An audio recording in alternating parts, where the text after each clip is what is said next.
नमस्कार दोस्तों, स्वागत है आपका 100% इंग्लिश के यूट्यूब चैनल पर। दोस्तों, आज हम लैटिन अमेरिका के बारे में एक बहुत ही पावरफुल टेक्स्ट को एक्सप्लोर कर रहे हैं, लेकिन इस टेक्स्ट को समझने के लिए पहले हमें इसके राइटर को समझना होगा। राइटर का नाम है एडुआर्डो गैलियानो। वो सिर्फ एक एकेडमिक नहीं, बल्कि एक पोएट एज विटनेस थे, एक कवि जो गवाह भी था। He wrote his famous book Open Veins of Latin America in 1970. This was a very dark time in his country, Uruguay. A military backed regime was taking over and the political situation was very intense. Political माहौल बहुत गर्म था और जैसा कि हम देखते भी हैं, लिटरेचर में अक्सर एवरग्रीन और हिस्टोरिकल टेक्स्ट जो हमेशा रेलेवेंट रहते हैं, वो गर्म पॉलिटिकल माहौल से ही निकल कर आते हैं। The context of this text is the key, it's unique style. Galliano rejected complex hermetic language. उन्होंने लिखा किसके लिए? वॉइसलेस द कॉमन पीपल के लिए। His poetic flair was a deliberate political choice. उनका ये जो पोएटिक और नॉवल बनाने का अंदाज था, ये एक पॉलिटिकल चॉइस था। क्यों? क्योंकि it was a way to turn dry economic history into a weapon of denunciation and hope. इसने एक बहुत ही ज्यादा ड्राई इकोनॉमिक, एक ब्रूटल इकोनॉमिक हिस्ट्री को निंदा और उम्मीद दोनों का किरदार दिया। एडुआर्डो गैलियानो जो ऑथर है, उनका गुस्सा साफ दिखता है इस किताब के अंदर, और गुस्सा होना लाजमी भी था। He was writing in 1971, एक ऐसा वक्त जब पूरा Latin America, what we call South America, उबल रहा था। It was boiling. 1973 में चिले में कोप हुआ, अर्जेंटीना में और उनके अपने देश यूरुग्वे में एक राइट विंग डिक्टेटरशिप आ गई। He was forced into exile. क्यों? सिर्फ इस किताब के लिए। क्योंकि इसमें वो कहानी है जो हिस्ट्री बुक्स आपको नहीं बताती। ये राजाओं की हिस्ट्री नहीं है, ये जीतने वालों की कहानी नहीं है, ये हारे हुए लोगों की, इंडिजिनियस लोगों की, एनस्लेव्ड लोगों की कहानी है। This is a story of 500 years of लूट। तो शुरू करते हैं चैप्टर 1 से। नाम ही देखिए, lust for gold, lust for silver, सोने और चांदी का लालच। और यही चैप्टर अभी फिलहाल हमारे लैटिन अमेरिकन लिटरेचर सिलेबस में भी है। तो इसको डिटेल में देखेंगे, साथ ही देखेंगे इसके कुछ इंपॉर्टेंट थीम्स भी, जिससे हमारी ये वीडियो हो जाएगी बिल्कुल exam ready. The voyages of Christopher Columbus were financed to find precious metals and spices. This quest for riches was mixed with religious mission.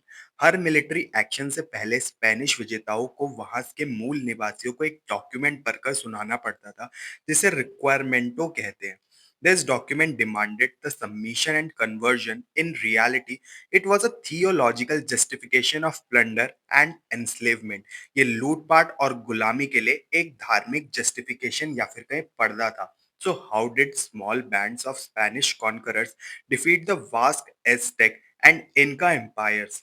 They had some secret weapons. उनके पास कुछ ऐसे सीक्रेट वेपन्स थे जो ज्यादातर conquerors के पास होते हैं, जो इतने वास्ट एम्पायर्स को तबाह कर देते हैं। सबसे पहला क्या था? Terror. They used cannons and most terrifyingly horses, which the natives had never seen. Second, triarchy, धोखा.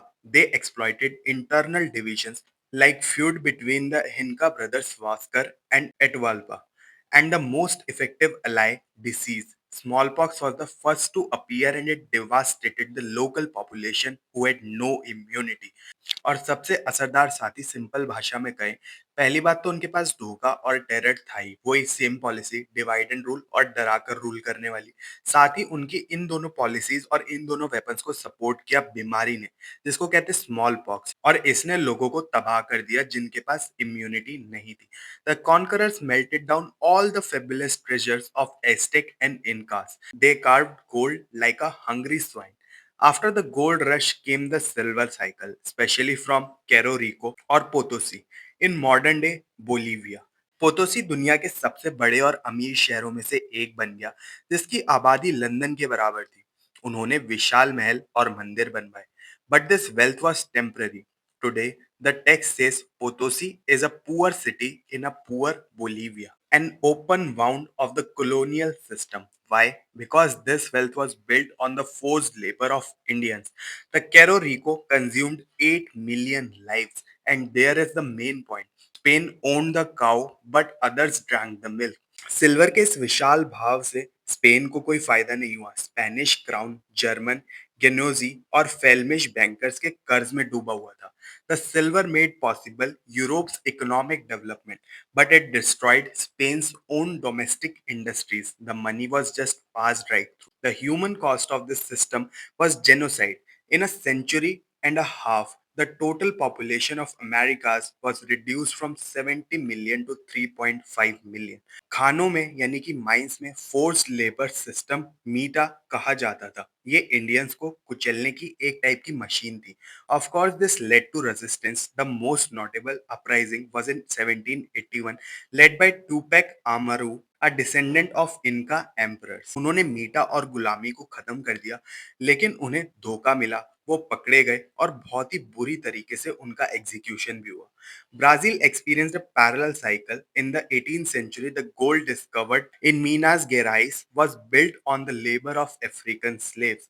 The city of Ouro Preto शहर बेहद अमीर हो गया, लेकिन स्पेन के सिल्वर की तरह ये सोना ब्राजील में नहीं रुका। The 1703 Methuen Treaty with England ensured that gold went straight to London to pay for British manufacturers. When the gold ran out, the country was left prostrate. देश बर्बाद हो चुका था। So what is the Galliano's central criticism? It's a concept called dependency theory. वो तर्क देते हैं कि लैटिन अमेरिका की गरीबी उसकी अपनी दौलत का सीधा परिणाम है। किताब की सबसे मशहूर लाइन है, हमारी दौलत ने हमेशा हमारी गरीबी पैदा की है, दूसरों की समृद्धि को पोषण देकर। Our wealth has always generated our poverty by nourishing the prosperity of others. The capital extracted from Latin America financed the Industrial Revolution in Europe, but it simultaneously prevented the accumulation of industrial capital in the regions that were plundered. International division of labour एक घुड़सवार और एक घोड़े के बीच काम करने में बंटवारे जैसा था। Galliano's work shows that the regions that were richest in the past, like Potici, are now among the most underdeveloped. This is the open vein that Galliano writes about a 500-year history of plunder that continues to define the present. पर इस chapter से हम क्या theme निकाल सकते हैं, चलिए देखते हैं। एक्सट्रैक्शन एंड एक्सप्लॉइटेशन, लूट। ये साफ है, वन वे ट्रैफिक था, सिर्फ लूट। रिसोर्सेज को लो और अपने देश ले जाओ। No development, only extraction. The development of under development, ये सबसे इंपॉर्टेंट है। यूरोप डेवलप्ड हुआ क्योंकि लैटिन अमेरिका अंडर डेवलप्ड हुआ। यूरोप की डेवलपमेंट और लैटिन अमेरिका की अंडर डेवलपमेंट ये दो अलग कहानियां नहीं है। ये एक ही सिक्के के दो पहलू हैं। एक अमीर हुआ क्योंकि दूसरे को लूटा गया। जस्टिफिकेशन एंड आइडियोलॉजी, हर लूट को एक कहानी चाहिए। ये कहानी थी मजहब की, हम तुम्हें सिविलाइज बना रहे हैं। गैलियानो दिखाता है कि आज भी यही होता है, बस शब्द बदल गए हैं। हम डेमोक्रेसी ला रहे हैं, हम फ्री ट्रेड ला रहे हैं। The song remains the same. Banning competition, ये सिस्टम डेलिबरेटली बनाया गया था। गैलियानो आगे बताते हैं कि कैसे पोर्टुगीज ने ब्राजील में लूम जला दिए ताकि वो कपड़ा ना बना सके। उन्हें हमेशा डिपेंडेंट रखा गया। तो ये था चैप्टर 1। ये इस बुक की सिर्फ शुरुआत है, एक फाउंडेशन। और अगर आपको सिर्फ सिलेबस के लिए पढ़ना है तो इतना आपके लिए काफी है। और अगर आपको इस बुक को अपने लिए पढ़ना है, दुनिया को समझने के लिए पढ़ना है, तो आप इस बुक को पूरा भी ज़रूर पढ़ सकते हैं जब भी आपके पास टाइम हो। तो ये थी पूरी explanation lust for gold, lust for silver के लिए। उम्मीद है आपको वीडियो पसंद आई होगी। अगर आपको ये वीडियो पसंद आई तो इसको लाइक और शेयर ज़रूर करें और 100% इंग्लिश चैनल को सब्सक्राइब कर लें और ऐसे इंसाइटफुल वीडियोज़ के लिए। मिलते हैं फिर अपने नेक्स्ट वीडियो में, तब तक के लिए happy studying and best of luck for your upcoming examinations.